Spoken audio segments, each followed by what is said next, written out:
Donc l'Haftara de Vayera, elle est,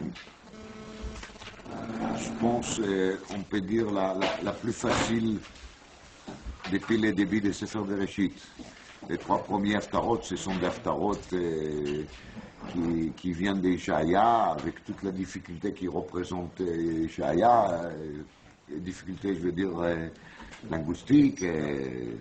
Là, on se trouve sur un domaine un peu plus connu, c'est le domaine historique, l'histoire fameuse d'Isha Achat min Shei Bnei Nevi.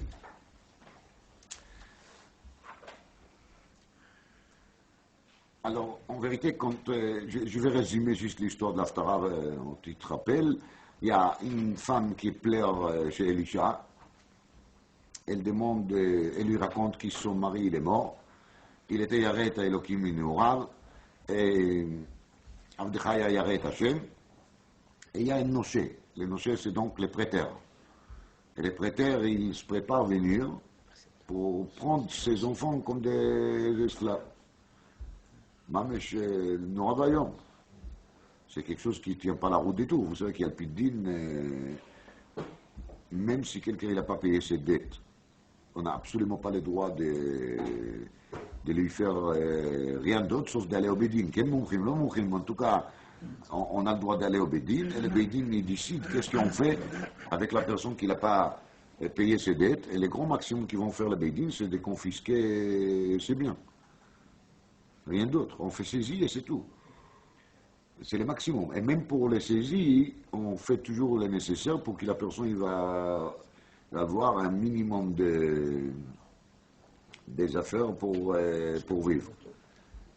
Mais avec ça, on est sûr et certain que personne il a envisagé même de prendre quelqu'un qui n'a pas payé ses dettes et même pas de lui forcer de travailler. C'est qui sont marqués dans les poskim, que je n'ai pas le droit de forcer quelqu'un de travailler pour payer ses dettes. Lui, il a une obligation morale, c'est évident qu'il a une obligation morale. Mais moi, je n'ai pas le droit de lui forcer. C'est ça le dit. Kol Sheken de ne pas lui vendre comme esclave. Et Kol Sheken de ne pas vendre les enfants comme des esclaves. Donc, il est interdit de faire travailler la personne, Kol Sheken qu'il est interdit de lui vendre. Et par plus forte raison qu'il n'a pas le droit de prendre les enfants de quelqu'un et de les revendre pour récupérer une dette. C'est n'importe quoi. Surtout que ça a été, comme Chachamim nous disent, une histoire de ribit, des intérêts. Donc c'est encore pire. Et c'est pour ça en vérité que la femme n'a pas arrivé à rembourser, parce qu'il y avait une ribit qui a dépassé ses possibilités. Alors, les Navi le racontent, Elisha Navi il a dit de faire la fabrication de l'huile, c'était la dernière des choses qu'il reste à la maison. Il a ordonné de s'emprunter chez les voisinages de Kélim. Elle a rempli tous les Kélim d'un seul cli, elle a rempli tous les Kélim de tout le monde.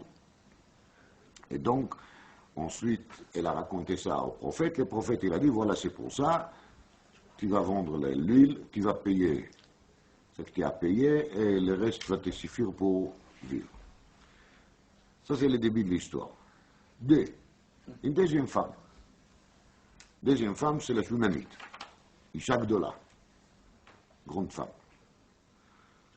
Alors, cette Shunamite, elle a tout fait pour qu'il reste chez elle pour manger. C'est la Tarzekbo. Ça veut dire que ce n'était pas facile, ce n'était pas évident, mais elle a fait. Et il est donc, chaque fois quand il est au passage dans la ville, il passe chez elle, il mange. Après, la femme, elle parle avec son mari. Elle lui demande, elle lui propose l'idée de préparer pour Elisha, Aliyat Kir, vechenala. Et il est d'accord. Et un jour, il est venu. Et il se repose dans cette Aliyat Kir. Et en se reposant, il pense sur la femme. Et il l'appelle Gehazi. Tout le monde connaît l'histoire. Il dit à Gehazi, il demande la femme, est-ce qu'elle a besoin de quelque chose? Gehazi va, il demande. La femme, elle dit, j'ai tout ce qu'il faut, betoch ami anochi yoshavet. Alors il dit, et qu'est-ce qu'il y a quand même à faire?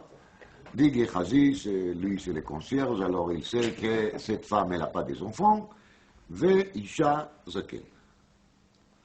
ויאמר קרא לה, ויקרא לה ותעמוד בפתח. Donc elle est venue, elle s'est mise à côté de la porte, et Elisha il dit, למועד הזה כעת חיה את חובקת בן.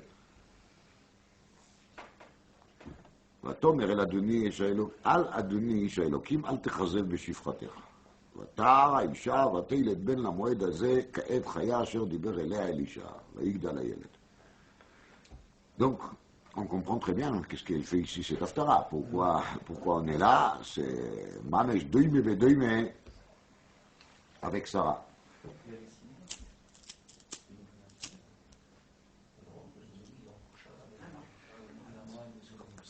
Si on était tu, on pourrait dire que même la suite de l'histoire, qu'il est relativement triste. Vetsomi Lomar, qu'il enfant, il meurt. Avec quand même le happy end qu'il était ressuscité. Il est un peu lié aussi avec Sarah, parce que d'après les Midrashim, Yitzhak, il était mort aussi sur le Mizbeach, Bismana Akeda. Mais ça, c'est déjà pas mamash domé bédomé, parce qu'ici, on a affaire avec une mort de Yeled, donc il était encore tout jeune, tout petit, tandis qu'Yitzhak, il avait à l'époque 37 ans. Ça, c'est quelque chose qui s'est fait d'après Tzivou Yachem. Yitzhak lui-même, il était d'accord, c'était voulu, calculé, programmé, tandis qu'ici, on parle d'une mort subitement, de quelque chose qui est très pénible de se trouver dans cet état-là.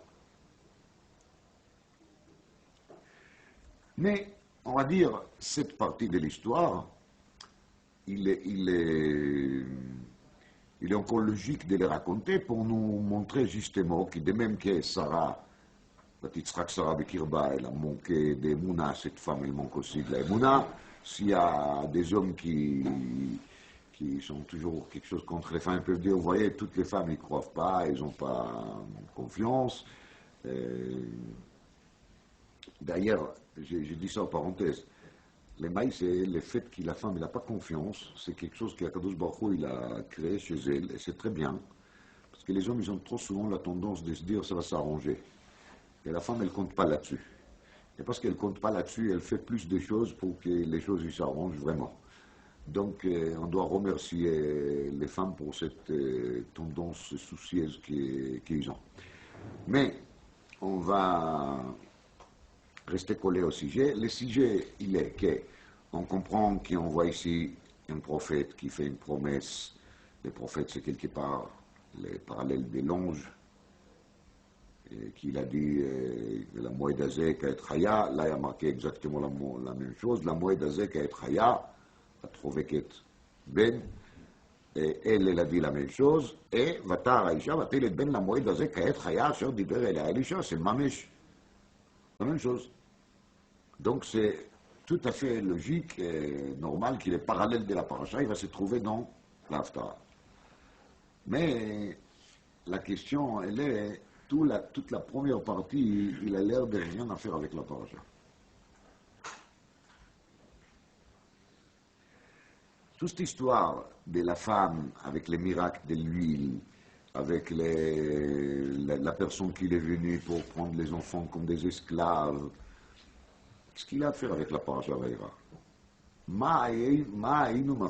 Qu'est-ce qu'on aurait perdu si la Haftara elle aurait commencé Vaï Ayom Vaïavor Elisha El Shunem Vesham Isha Gdola. C'est pas juste que si nous on était Metakne Haftarot, on aurait commencé la Haftara ici. Vous êtes d'accord avec moi ou pas? Hein? À moins qu'on dise qu'on parle de bras. Alors, je vais vous dire là-dessus une idée. L'idée, elle est basée sur les pérouges sur l'Haftarot que je vous ai déjà cité, comme avec Amapamim, les pérouges de Rab Mendel Hirsch, le fils de Rab Shimshon Raphaël Hirsch. Alors, lui dit, Bekitsour, Nimratz Meod, moi je l'ai dit à ma manière, mais l'idée est à lui, pas à moi. Hein. Je ne suis pas l'auteur de l'idée.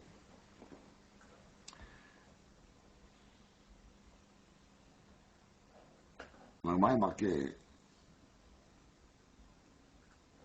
dans le peuple d'Israël, il y avait en tout, durant toute la période de la Névoie, Nevi'im qui flyent de Yotzei Mitzrayim. Le double de Yotzei Mitzrayim fait 1,2 million Nevi'im. מה מפורשת? מגילת דף י"ד. שואלת הגמרא, אז איפה ה1,200,000 ספרים qu'ils ont prophétisé? רפון לגמרא, נבואה שהוצלחה לדורות נכתבה, נבואה שלא הוצלחה לדורות לא נכתבה. C'est-à-dire que le Tanakh, la collection qu'on appelle Tanakh, est une collection minimum, strict minimum. C'est le Tanakh. Vous voyez, le Tanakh, c'est quoi? C'est le strict minimum, Mamesh. Non. Alors, il sort de là que, quand on lit ici des histoires de ces jours, ces histoires, elles sont censées de nous servir à d'être Mashiach Tzidkeinu. C'est une voie chez Utzrcha Ledorot. C'est le Pérouche.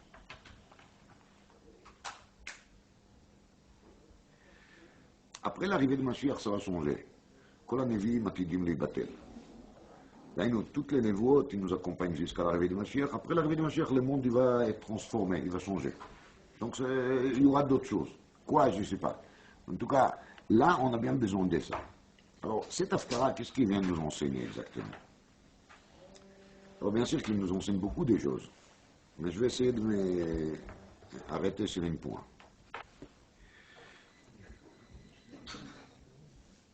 Quand on lit dans le début de l'Haftarah, cette préface de la femme qui pleure, qui crie, il faut se rendre compte qu'on se trouve ici avec une contradiction, si vous voulez, avec l'existence d'Avraham Avinu. Qui est d'active, il est marqué dans la paracha, אשר יצווה את בניו ואת ביתו אחריו לעשות צדקה ומשפט. Ici, on se trouve devant quelque chose qui est לא צדקה ולא משפט. Et quand on réfléchit sur le pasuk, אשר יצווה את בניו לעשות צדקה ומשפט, דהיינו לצדקה elle passe encore avant le משפט. פירוש il est qu'Avraham Avinu, il était censé, le אשר יצווה את בניו, בניו c'est nous, de comprendre que dans la vie pratique à eux, la première priorité soit quoi? Tzedaka, oui, la gentillesse, et qu'ensuite le mishpat. Là, on se trouve devant quelque chose qui n'a rien à faire avec la tzedaka. D'ailleurs, cette personne, elle est nourrie de l'ebifnei lovim mamesh, parce qu'il a prêté de l'argent pour des intérêts. Et déjà qu'il a transgressé les issours de payer pour des intérêts. Mais ensuite, le nach velo sakat, jusqu'il est arrivé à un niveau qui va faire quoi? Qui va prendre des enfants cavadim. Quelque chose qui n'a aucun rapport avec ni bevadaïlo avec la tzedaka, mais il n'a même pas un rapport avec la justice, comme on vient d'expliquer ce qu'il dit là, la là-dessus. Donc, en réalité, la première partie de l'Haftarah, il a un rapport très fort avec la paracha. Nous, on a une tzava'a d'Avraham Avinu. Quelle est la tzava'a? La tzedaka au mishpat. C'est la tzava'a. Et dans cette tzava'a, dans cette tzivouille, dans cet ordre, dans cet commandement qu'on a eu de la part d'Avraham Avinu, il nous a supplié de faire quoi? Tzedaka au mishpat. Et là, on se trouve dans une situation dans laquelle on est dans les sens complètement renversés. Dans Ishayahu, on avait marqué Tzion b'mishpat tipade, v'shaveh b'tzedaka. Là, on trouve les deux termes, mais dans le sens contraire. Le mouvan était. Parce que là, on parle justement de la période de l'exil. Et quand on a un exil, on a un exil justement parce qu'on s'est éloigné d'Avraham Avinu. La Torah, elle dit qu'Akadosh Baruch Hu, il a promis à Avraham Avinu, les Zaracha natati et haaretz hazot. Mais pour être Zaracha d'Avraham Avinu, il faut vraiment suivre les consignes d'Avraham Avinu. Les consignes d'Avraham Avinu étaient tzedaka ou mishpat. On n'a pas écouté, donc on était exilés. On est exilés et on cherche maintenant les chemins de retour. Alors, les Navil nous dit, commencez au moins d'abord par faire quoi? Mishpat. Et ensuite, c'est le Pidyon de Tzion. Et ensuite, faites quoi?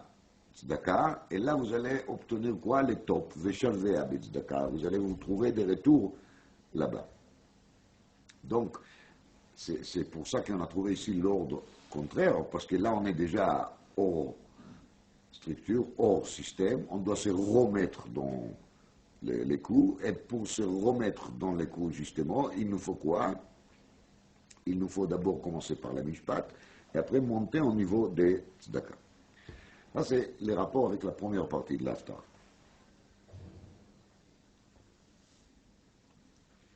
Quel est le rapport avec la suite? Il faut bien comprendre que, je précise que je suis Ma'amin ben mon Ashlema, que l'histoire qu'il a racontée ici, il est arrivé Kipchuto sans aucun doute. Hein. Il ne faut pas penser une seule seconde que j'ai essayé de dire autre chose. Maaseh Shaya Kachaya, Bidiouk. Mais, bien sûr que l'histoire, il est là aussi pour nous donner une image, il est aussi allégorique. Et c'est ça le Pérouche, Nevoua Shehutzrecha, le Dorot. On parle ici de Yeled, donc de la naissance. La naissance est chez Abraham et Sarah, est chez cette Isha Gdola, Beshunem, qui s'est fait à un moment dans lequel on trouve l'éclat d'Israël d'un côté, dans un état tellement basse, Retsoni Lomar, avec Hanoshe Sheba Lakachat et Shnei Eladai Lola Avadim.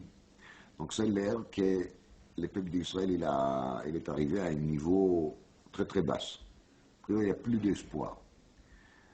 Il vient, les navires, il nous explique qu'en même temps, il y a dans une ville à côté quoi? Shunem, Ishak Dola, va Tarzekbo Lechol Lechem.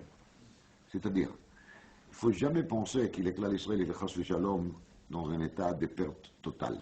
C'est pas vrai. Même si dans une ville, il se passe des choses qui sont dramatiques, qui sont très très loin des chemins qu'Abraham Avinu il a tracés pour nous, qui nous a commandés, mais quand même, dans une ville qui n'est pas loin de là-bas, le même prophète, il va trouver quoi? Isha, Shetarzekbo, Lechol Lechem. Et qu'il fait après toute une construction pour permettre à ce prophète Elisha d'avoir pour lui un logement bien arrangé, bien tous les conforts nécessaires. Bon, Elisha il a besoin, nous on aurait besoin peut-être d'un peu plus que Mita Shulchan qui se Menorah, mais pour lui c'était top, 4 étoiles au moins. Mita Shulchan qui se Menorah, donc il a tout ce qu'il lui faut.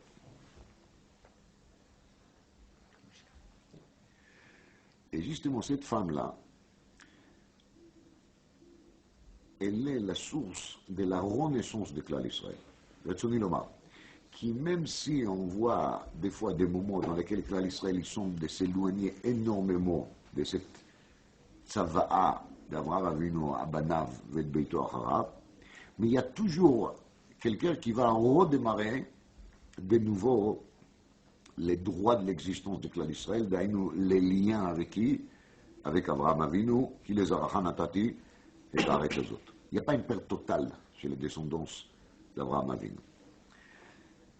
אמרתי גם בבא קמא דף י"ז, זרעו לכם לצדקה וקיצרו לפי חסד. לצדקה et le chesed, ils sont comparés aux zri'a et ktsira. Ce sont des investissements à long terme. Quand on fait s'aimer, on cache dans la terre des grains. Vous voyez, les grains ils vont pourrir. Pendant longtemps, on va penser que ça ne donne rien. Mais quitte sur le fichesed. Alors l'agma elle explique qu'il y a une tzedaka mishtalemet et la fichesed sheba. Ça c'est déjà une nuance très importante. Donner de la tzedaka c'est une chose, de les donner des sever panim yafot ou bekavod, c'est autre chose. Le Kol Panim, quand on regarde ici, dans l'histoire de l'Haftarah, comment est-ce que cette femme de Shunem, qui a besoin de rien pour elle, et s'occupe des autres, de qui d'Elisha, et sans aucun intérêt, parce qu'il lui a fait loger plusieurs fois, il l'a nourri plusieurs fois, sans demander quoi qu'il soit. Et même quand il a demandé, il a dit j'ai besoin de rien. C'est que cette femme, elle est complètement altruiste. Elle ne pense pas du tout sur elle-même. S'il n'y avait pas Gehazi, alors c'était peut-être la fin de cette femme. Elle n'aurait jamais enfanté. Parce qu'elle n'a pas osé même de demander quelque chose. Regardez comment est-ce que cet enfant, il est lié avec la Gmilut Chassadim. Vayetse la vive et la kotzrim. Dit le Khatam Sofer, c'est en vérité les schroutes de Kitzru le fi Chassid, qu'elle a déjà d'avance, même quand, avant encore qu'il enfant, il meurt, les schroutes, elle était déjà là pour pouvoir faire quoi? Pour lui protéger, pour lui faire ressusciter plus tard.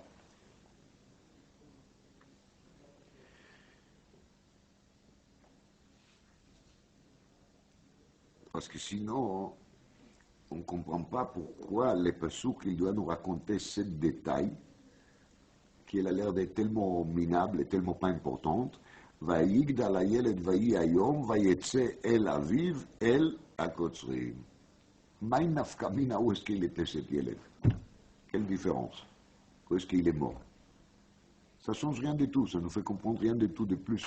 Si on aurait dit cet enfant, il a eu une attaque cérébrale, il est mort, ça revient en même, non? Donc, dit le Khatam Sofer, les Passous qui voulaient nous dire quelles étaient les schroutes qu'il a entraînées en fin de compte ça. On parle des Ktsira parce qu'il y a une tzedaka mishtalemet elle a le fi chesed sheba. Cette femme, qui a eu déjà le mérite de nourrir Elisha, elle n'avait pas besoin de penser que ça ne suffit pas, et il faut maintenant trouver aussi quoi? Un logement fixe pour Elisha. Mais cette femme, justement, elle n'a pas fait seulement de la tzedaka, de donner à manger à quelqu'un, c'est relativement facile. Chacun de nous, il n'a pas le cœur de laisser quelqu'un à faim, affamé. Mais elle a pensé sur le chesed aussi. D'ailleurs, elle s'est dit, comment ça se fait qu'Elisha, à chaque fois quand il vient dans la ville, il doit se trouver où se loger. Un homme comme Elisha, il mérite d'avoir un logement pour toujours. Et donc, elle a gardé chez elle une pièce à Aliyat Akir. Elle a fait une construction pour ça, comme il y a marqué Naaseh na Aliyat Akir, qu'elle sera toujours vide, toujours disponible. Elle change les draps, elle fait tout ce qu'il faut pour qu'il chaque fois quand Elisha il vient, il n'a pas des moments fixes dans lesquels il vient, il va trouver ce logement libre pour lui. Et ça, c'est Kotzrim. Ça, c'est la Ktsira, En Zdaka Mishtalemet, elle a le fi Chesed Sheba.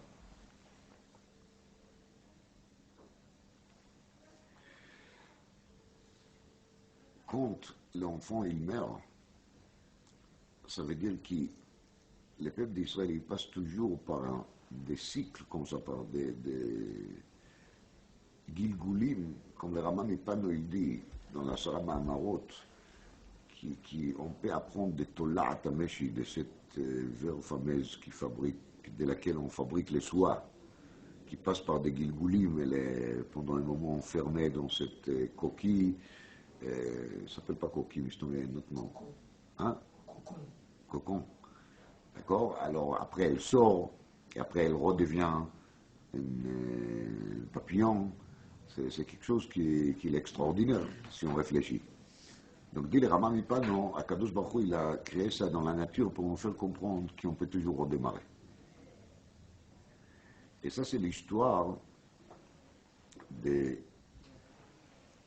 la naissance de cet enfant, que la femme, elle a senti, quelque part, qu'il risque de mourir. Comment elle a senti, je ne sais pas. Bina eter anatan Akadosh Baruch Hu beisha eter mebeish. Et le Navi nous raconte que, sauf grâce à la bonne action de cette femme, elle a mérité que l'enfant il va ressusciter. Et de même, il faut savoir qu'il est clair l'Israël, même s'il se trouve dans des conditions dans lesquelles il va s'éloigner énormément, il peut retrouver de nouveau son chemin vers la Géoula, quand cet enfant il a trouvé son chemin dans la résurrection des morts qu'il a fait Elisha. Mais un point qui est encore plus intéressant, elle est qu'il y avait ici une étape intermédiaire. C'était le moment dans lequel Elisha il a envoyé Gehazi pour ressusciter l'enfant. et il lui a donné son bâton, et il lui a dit d'aller lui faire ressusciter, ça n'a pas marché. בעלי התוספות על התורה, בפרשת בלק, dans le Sefer Pa'anei Achraza, c'est un des sfarim de בעלי התוספות על התורה, raconte là-bas, il amène au nom de Midrash, qu'il raconte, qui Gehazi, quand Elisha lui a donné son bâton, son canne, il lui a dit d'aller ressusciter l'enfant. Il était très curieux de voir comment ça fonctionne. Il était curieux, c'est humain, non? La curiosité, elle est humaine. Donc, qu'est-ce qu'il a fait? Il a marché sur la route avec les bâtons et il a trouvé un chien. Et le chien était mort. Il prend Elisha les bâtons et il touche le chien il a ressuscité. Il était très ému. Et il a raconté à tout le monde les messes qu'il a assistées. Alors, Chaim Kanevski dit que c'est Medouyak dans les Passouk, parce que c'est marqué comme ça. וגיחזי עבר לפני וישם את המשענת על פני הנער, ואין קול ואין קשב. וישוב לקראתו ויגיד לו לאמור, לא הקיץ הנער. Vous voyez ça? Des fois, il se sert de quel mot? Un nar. Pourquoi il doit dire des fois un nar? Parce qu'il y a quelqu'un d'autre qui sait où il réveille. C'est Medouyak a fait la version à Passouk. Ça veut dire que Gehazi s'est trouvé obligé de lui dire la vérité, qu'il s'est servi de cette canne pour ressusciter quoi? Un chien. Et il dit qu'a priori c'est pour ça, lo hikitz anar, aval michou acher ken hikitz. Il y a quelqu'un d'autre qui sait où il réveillait, qui sait où il levait. C'était qui? C'était les chiens. Medouyak a fait la version à Passouk. Encore il est médaille avec Rav Chaim Kanevski, parce que Elisha, il a dit à Gehazi, כי תמצא איש לא תברכנו, וכי יברכך איש לא תעננו, ושמת משענתי על פני הנער. C'est comme qu'il lui a averti, tu parles avec personne, et tu dois toucher avec cette משענת uniquement pnei הנער. Et justement, Elisha, il n'a pas écouté, il a fait ressusciter ce chien, il a raconté ça aux gens, donc il a tout transgressé. Gehazi, pardon.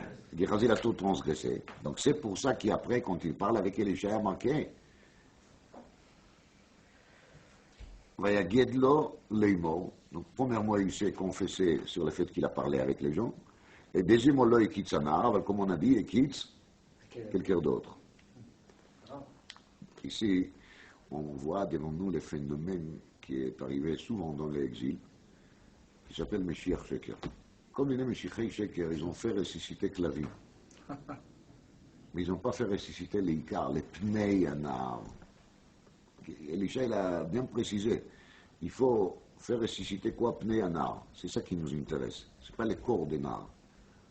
On n'a pas besoin des tanks, des avions. On a besoin de l'intérieur, des panim, de Opanecha. C'est ce qu'on a besoin. On a besoin de la face de Klal Israël. On a besoin des vraies formes de Klal Israël.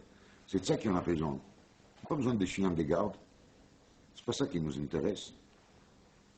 C'est pas ça qui est important. Quand Elisha il a compris ça, qu'est-ce qu'il a fait? Premièrement, il a fait Vait Palel. Ça, c'est la première des choses qu'il faut comprendre. Ce n'est pas pour rien que Chazal était metaken, que Knesset Agdola était metaken dans la tfila, tellement de brachot sur Vetechezena Eineinu Velerushalayim Ircha et Tzemach David Avdecha, parce qu'il faut savoir que la Géoula, il dépend énormément de la tfila. Deuxièmement, c'est marqué Vaishkav ala Yeled. Les Yeled, c'est toujours cette Tolat Ameshifameuse qui est ronnée chaque fois de nouveau, c'est le Klal Israël. Vayasem piv al piv, ve'einav al einav, ve'kapav al kapav. רוצה לומר que cet enfant, il va suivre les choses comme il sort de la bouche des prophètes, il va avoir les mêmes visions et les mêmes vies comme il a acquis les prophètes, et surtout kapav al kapav, d'ailleurs les actions qu'il va faire cet enfant, ils seront des actions comme le prophète il va lui enseigner. À ce moment-là, quand c'est piv al piv, einav al einav, et kapav al kapav, quand ces trois membres du corps, ils vont être collés à ceci de qui? Des prophètes, c'est là qui a marqué justement, ויזורר הנער עד 7 פעמים, ויפקח הנער את עיניו. 7 ייפול צדיק וקם. Cette fois-ci, ויפקח את עיניו, il a ouvert les yeux de nouveau. Et c'est ça l'espoir de Klal Israël, de s'accrocher justement au Torah Tanviim, au Moussar Tanviim, à tout ce qu'il nous a enseigné, et là ils vont ressusciter bien comme il faut.